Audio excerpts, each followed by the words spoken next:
Oh yeah, well one time I swam 300 miles and then just like jumped out of the water onto a ship and was like, beat that.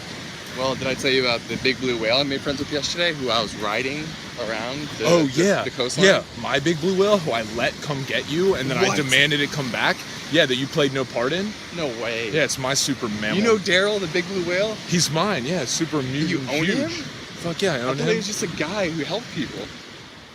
No. Wait, dude, are we thinking of the right Daryl? We have the wrong Daryl.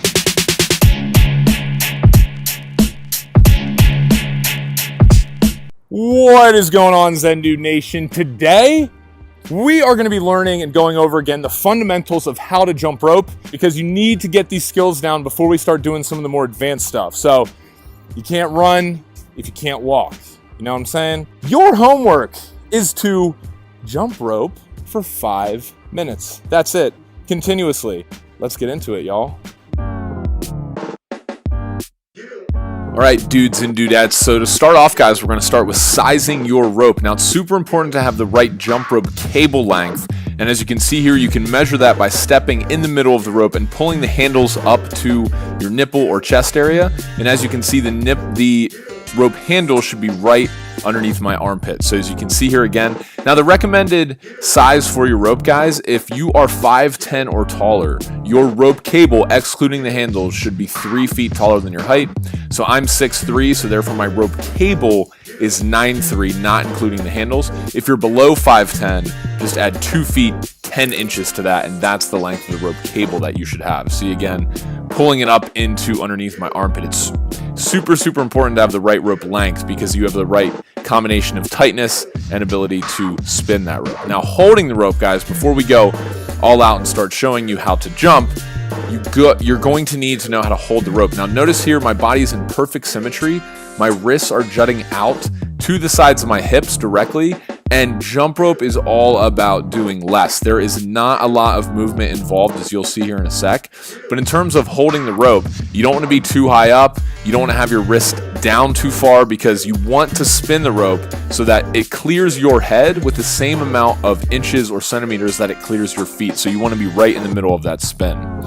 Always have your knees bent, guys. I cannot stress that enough. You don't want to be, having your knees locked, because that will definitely mess them up. You don't want to be having them, too low, because that would be a really hard way to jump rope. Anyway, next up, guys, we have get up on your toes. Okay, so with bending the knees, guys, you want to make sure that you're up on the balls of your feet, on your toes the entire time you're jumping. You never want to be flat-footed, okay? And as you can see here, I'm jumping and I'm on my toes the entire time, and my feet are not coming any more than at the most 2 inches off the ground for regular bounce. So somewhere in the range of 1 to 2 inches is all that. And as you can see, I start going faster, and it requires that I actually jump lower to the ground. So now, putting it all together, guys, spinning the rope, check out my body movements here. As you can see, jumping rope is all about doing less. The only thing that's working here, guys, you'll see in a sec, my wrists. My wrists are controlling everything. I cannot stress that enough. Some people jump too high and do almost like a butt kick, and you really want to focus more on your wrists, and the feet will follow, I promise. So check out here the wrists. Notice how I'm spinning the rope with just using my wrists, and my shoulders and everything above my elbows has no movement, as you can see here from the side. Look at that, perfect. Up on the toes, knees bent. I'm swinging the rope. Everything is controlled by my wrists, and I'm making sure that everything is staying nice and tight.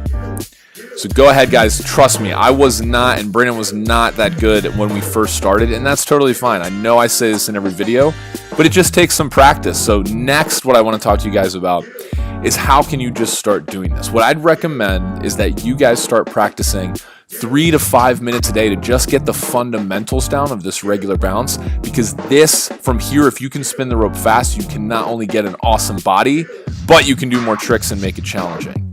See you guys on the next Zendude Fitness tutorial.